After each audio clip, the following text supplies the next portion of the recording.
Welcome guys, good morning. তো আমরা এসে গেছি আপনাদের জন্য আবার একটি নতুন ভিডিও নিয়ে। তবে আজকের দিনের ভ্লগে আমরা দুজনে, ভাই আর আমি। দাদা আসবে না, তার একটা অন্যতম কারণ, কালকে ফাংশন দেখতে গিয়েছিল। कौन है ये लोग? कहां से आते हैं? যাকে আমি সুস্থ শরীর ব্যস্ত করে মনে করি। এখান থেকে প্রায় 10 কিলোমিটার দূরে একটা জায়গায় ফাংশন হচ্ছিল, সেখানে দেখতে গিয়েছিল। তো সেই জন্য তার কষ্ট হয়ে গেছে, ঘুমের ঘরে করছে।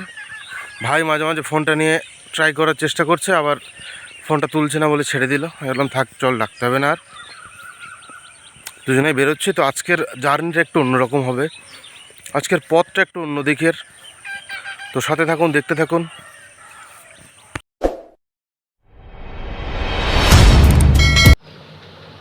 এই হচ্ছে বন্ধুরা বাড়ির পাশে সে কালী মন্দির, যেখানে মেলা হয়। এটা খুব জাগ্রত কালী মন্দির। তো আমার বাড়ির পাশেই এই মন্দিরটা অবস্থিত। তাকে ব্রাশ করছে নিমের ডাল দিয়ে। প্রত্যন্ত গ্রামে এমনই দেখা যায়, ঢালাই রাস্তা। এখন অবশ্য মাটির বাড়ি খুব কমই দেখা যায়, টালির চাল। তবে এই যে ইটের গাঁথ নিয়ে টালির চাল আপনারা দেখতে পাবেন।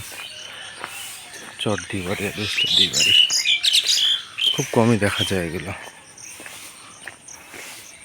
পাটকাঠির বেড়া,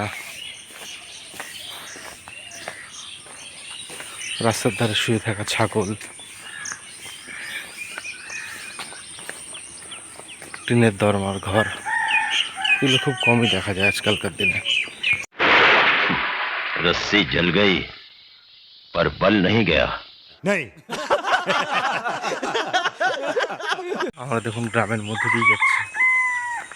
শশা গাছ কে কে দেখেছেন তো দেখতে পারেন, এটা হচ্ছে শশার চাষ হয়েছে এখানে। তো এইভাবে মাথা লাগিয়ে শশার চাষ করা হয়। এটা হচ্ছে পাট চাষ হয়েছে, দেখতেই পাচ্ছেন রাস্তার দুধার দিয়ে শুধু সবজি আর ফসল।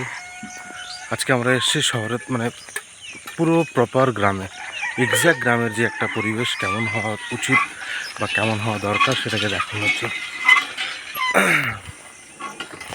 তো আমরা আমাদের ভিডিওতে প্রতিনিয়ত দেখিয়ে থাকি একটা করে লেক বা হ্রদ কিছু। তো আপনারা দেখতে পারেন এই যে কচুরিপানায় ঢেকে গেছে, এটাকে দ বলে। बहुत तेज हो रहा है, बहुत तेज हो रहा सालो खराब शुरू। তো এটাই হচ্ছে আমাদের গরিবের হুসেন সাগর। ঠিক আছে, হায়দ্রাবাদে যেমন আছে হুসেন সাগর, তো আমাদের গ্রামের হ্রদটাই হচ্ছে আমাদের হুসেন সাগর। বন্ধুরা, জীবনের এক নিমেষের কিছু আবেগ বারবার চোখের সামনে ভাসে। আজ ওই ভালোবাসা বরাবর এই জায়গার উপরেই আসে। প্রচুর স্মৃতি জড়িয়েছে এই জায়গাটা। এটা হচ্ছে আমি যে প্রাথমিক বিদ্যালয়ে পড়াশোনা করেছি, বাসনা মহেন্দ্রনাথ জুনিয়র বেসিক স্কুল। এটা হচ্ছে সেই স্কুল। প্রচুর স্মৃতি জড়িয়েছে স্কুলে, আমার শৈশব থেকে শুরু করে একদম কৈশোর পর্যন্ত অনেক স্মৃতি জড়িত রয়েছে এই জায়গাগুলোতে। কোনো একটা দিন যদি মনে হয় যে একটা প্রাথমিক বিদ্যালয় দেখা দরকার, বা তার শিক্ষকদের সাথে একটা কথা বলা দরকার, যেটা আপনার জীবনের আদর্শ প্রাথমিক বিদ্যালয় হয়ে উঠবে বা আদর্শ শিক্ষক শিক্ষিকা হয়ে উঠবে, তো আপনি অবশ্যই এই স্কুলে আসতে পারেন। টিচার না, স্কুলে দেবতারা পড়াশোনা করায়। এই স্কুলে যেসব স্যাররা পড়াশোনা করায় তারা সাক্ষাৎ দেবতা। রবীন্দ্রনাথের মতো বাইরে পড়াশোনা করার যে প্রাঙ্গণ সেটা তৈরি আছে।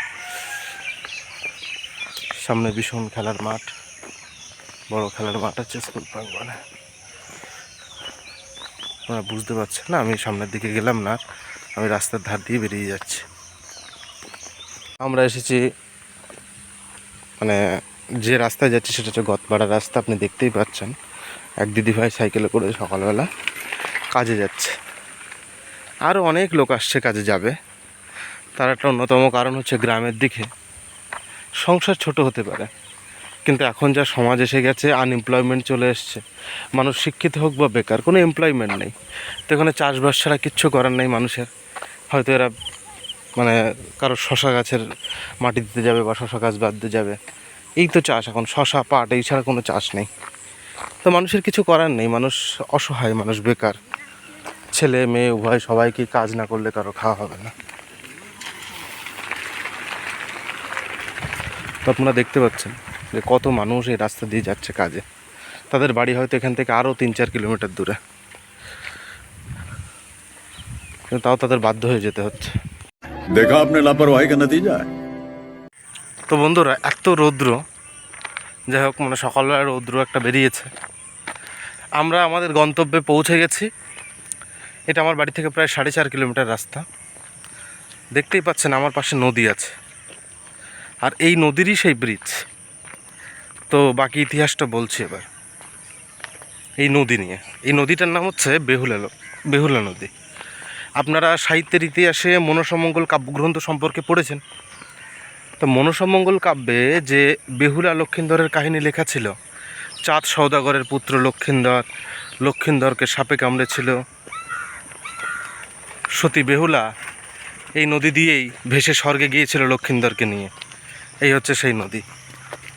নদীটাকে ভালো করে দেখায়, সেই নদী বেহুলা নদী।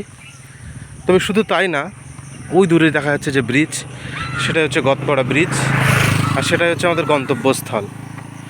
রবীন্দ্রনাথের ভাষায় আমরা পড়েছিলাম, আমাদের ছোট নদী চলে বাঁকে বাঁকে, বৈশাখ মাসে তার হাঁটু জল থাকে, পার হয়ে যায় গরু, পার হয় গাড়ি, দুই ধার উঁচু তার, ঢালু তার পাড়ি।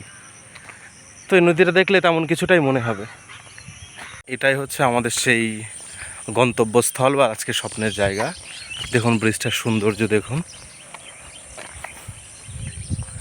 এই হচ্ছে সেই গতপাড়া ব্রিজ, এই হচ্ছে ধান কাটা মেশিন।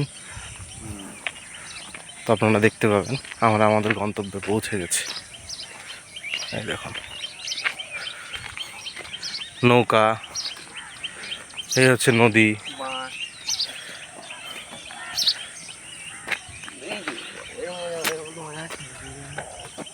এই হচ্ছে আমার ভাই।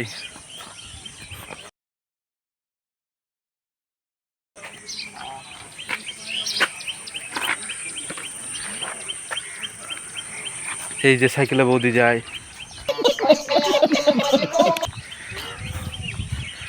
আরো কত লোক যায়, আর আমরা এখান থেকে ঘুরে আবার বাড়ি চলে যাই। 1,000 years later. আমরা ওখান থেকে ব্যাক করলাম, ব্যাক করে হাঁটতে হাঁটতে প্রায় চলে এসেছি বাসনা স্টার্টিং। এখান থেকে আবার বাসনা শুরু, বাসনা গ্রামের ভেতরে ঢুকে গেছি। তো যাই হোক, আজকের মতো এখানে আমাদের ব্লগ শেষ করলাম। আবার দেখা হবে কালকে। দাদা নেই, মনটা খুব No, no, no, no, I'm telling you. খারাপ।